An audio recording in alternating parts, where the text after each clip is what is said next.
Hey YouTube friends and family, it's Michelle and I am here today with a new recipe.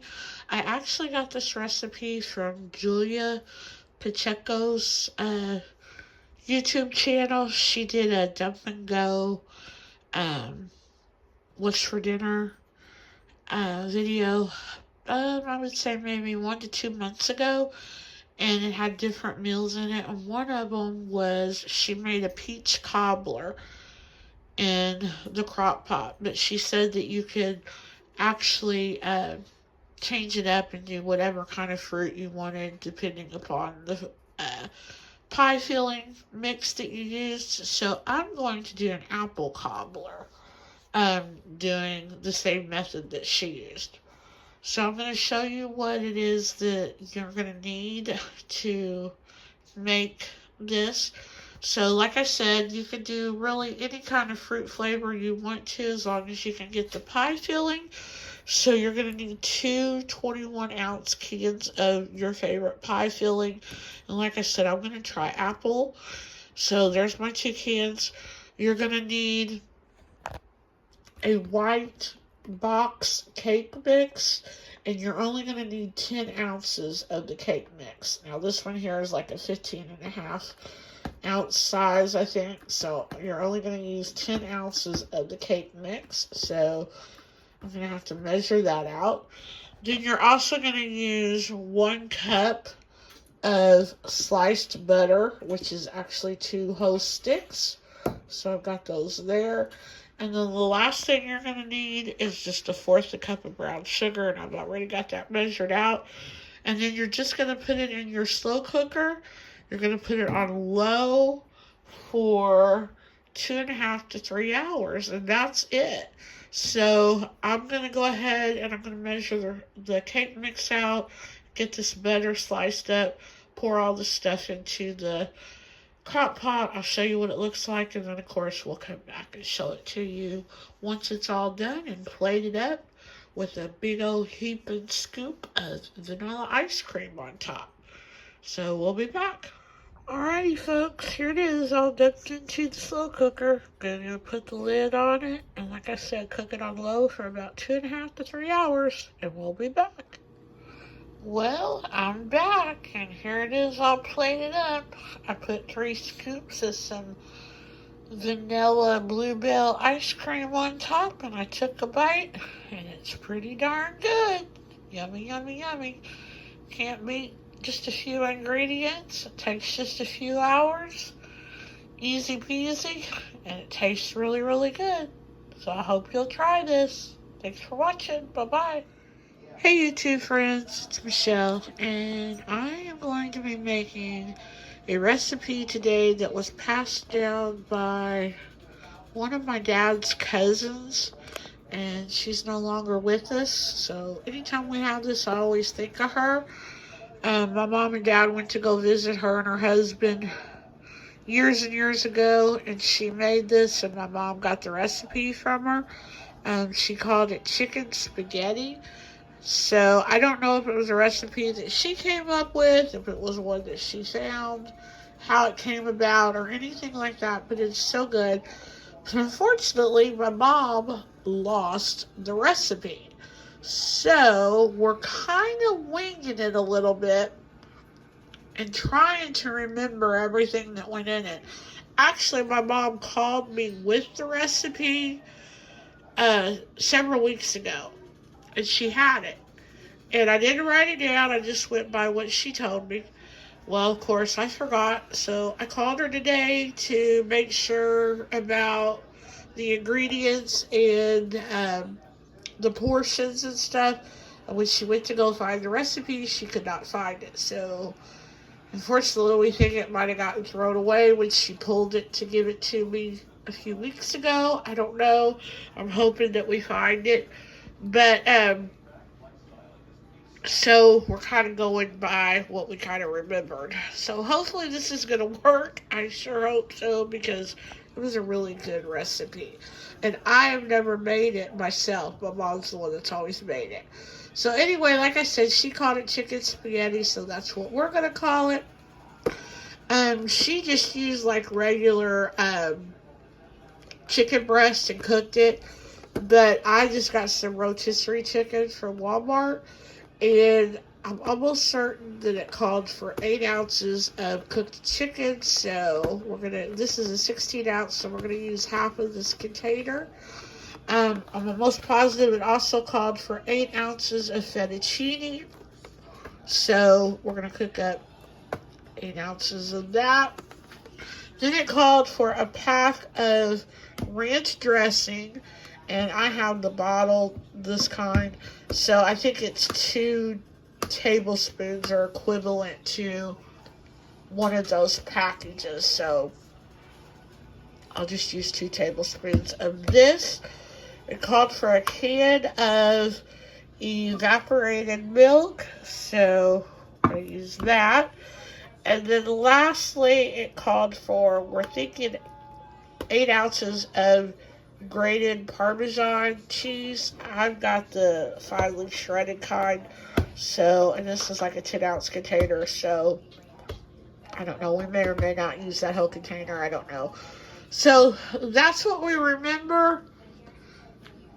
So, right now I've got my water boiling on the stove, or preparing it to boil anyway. It hasn't started boiling for the fettuccine. So you make the noodles on one pot, and then you put all the other ingredients in another pot. So once the noodles get to going, then I'll start with the rest of the other stuff, and I'll show you what I do. Bye-bye. Alright, there's my fettuccine noodles boiling. And there's the sauce. I tried a bite of it, and I think it's pretty spot on. So I think we did pretty good remembering the recipe. So I'll be back to show it to y'all plated up. Hey guys, here's my plate all plated up, and I tried a bite, and I'm pretty sure we got everything spot on. So I'm really glad of that. So thinking of you, Mary Kuiper, tonight as I eat this wonderful plate of chicken spaghetti. And of course I've got my cottage cheese, because if you know me, you know I like cottage cheese with any pasta. And then I've got some of the Pepperidge Farm 5 cheese garlic bread. And then I just sprinkled the top of mine with this stuff here. So yeah. So that's what's for dinner tonight. Can't wait to dig in. Thanks for watching, and I hope you give this a try. Bye-bye. Hey YouTube friends and family, it's Michelle, and I'm back with another cooking video today. It is actually Labor Day, and usually we spend Labor Day over at my mom's, and she cooks out, grills hamburgers, and, you know, just like a goodbye to the summer and stuff. But unfortunately, she has COVID right now. Actually, she's kind of over it, but her husband hasn't. So they've been quarantining, and so I am home for the holiday. And I didn't know what I was going to make. At first, I was going to do smash burgers, and then I was like, no. So I decided to make some sausage and sauerkraut, because I had bought some sauerkraut and I had the smoked sausage here, and I was planning on making it anyway, and it just sounded good. So I know, not really probably a traditional Labor Day weekend dinner, because a lot of people grill out and stuff, you know, like I said, to say goodbye to the summer. But, you know, we're going to be a little non-traditional this year. So, and it's going to be good. So, that's all that matters, right? So, what I've got here right now, I don't have everything, because I am going to make some corn on the cob, but I haven't gotten that out of the freezer yet, because I'm not going to have to make that for a while, because it's going to take a while for the sausage and sauerkraut to cook in the slow cooker, and I'm also making slow cooker green beans, so it'll be a while before I have to put the corn on. But what I'm going to do is I'm also going to make these little baby potatoes here with my sausage and sauerkraut. I've noticed a lot of people do that here on YouTube, and I've never tried that, so I'm going to try it that way this time. And I think I'm going to drain my sauerkraut and put some chicken broth on there instead for it to cook in for the juices and stuff to hopefully maybe kind of tame that little sourness a little bit, you know? So I don't know. I know a lot of people put brown sugar in it and stuff. I may do that at the end. I don't know. But right now, I think I'm going to just drain it and, like I said, pour chicken broth on there instead for the juices and stuff. But right now, this is what I have out. Like I said, I'm going to use the chicken broth. And then back there, I have the green beans, and I'm going to make 2 cans. And then I have some smoked Joe for that to cook with. And I'm also got to get my little Eckrich Smokies out. I haven't gotten those out yet either. I just remembered that. This is the smoked sausage I have. It's got like a cheddar in it, so this should be really good.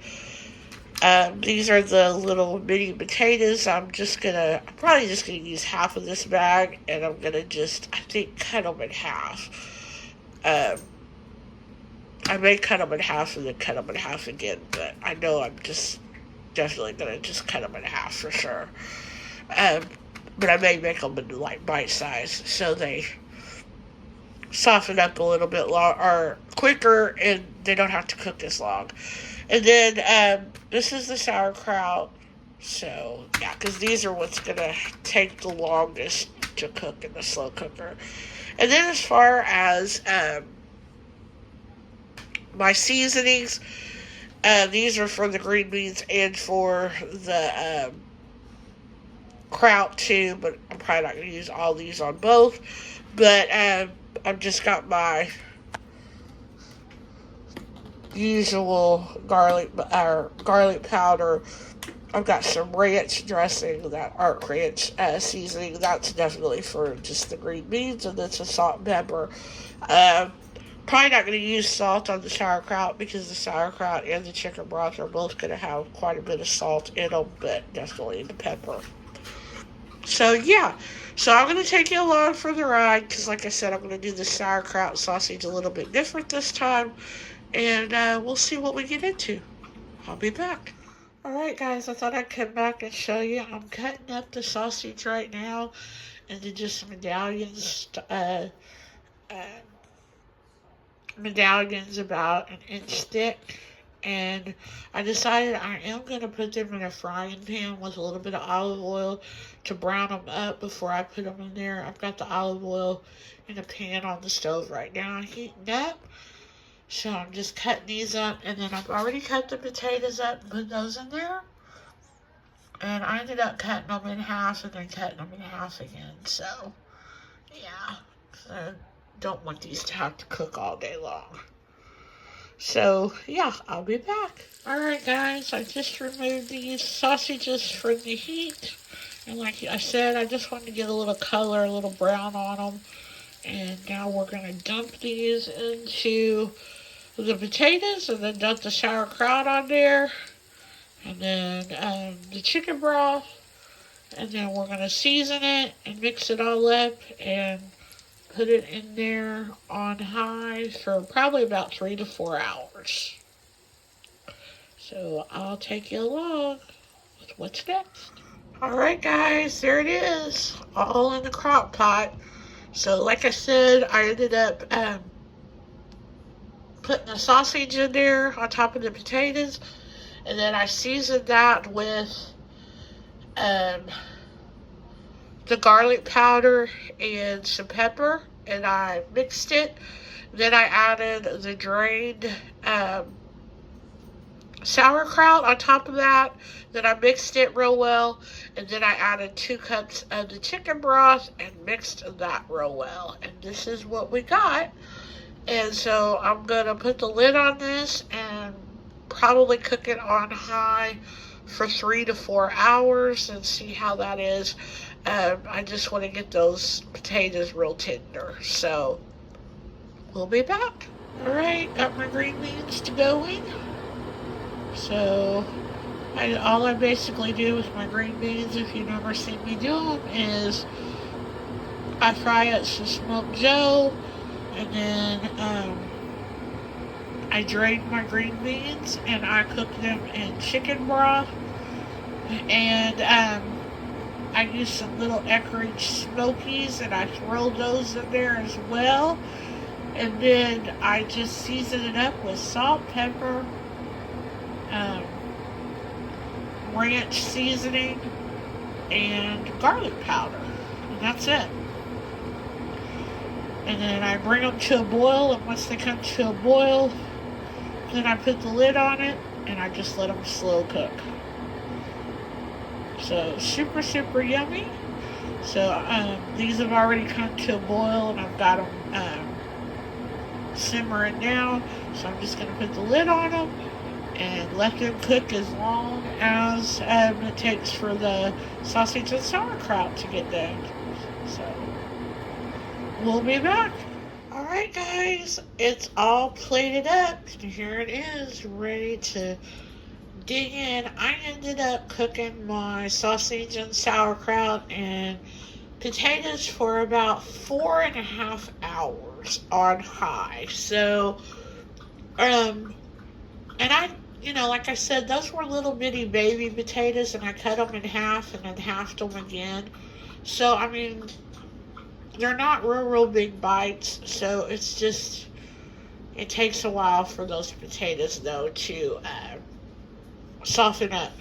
And I did try a little bit of this, and I do think by draining that juice and then using the chicken broth, that it does lessen the amount of sour to the sauerkraut. So I do like it, doing it this way a whole lot better.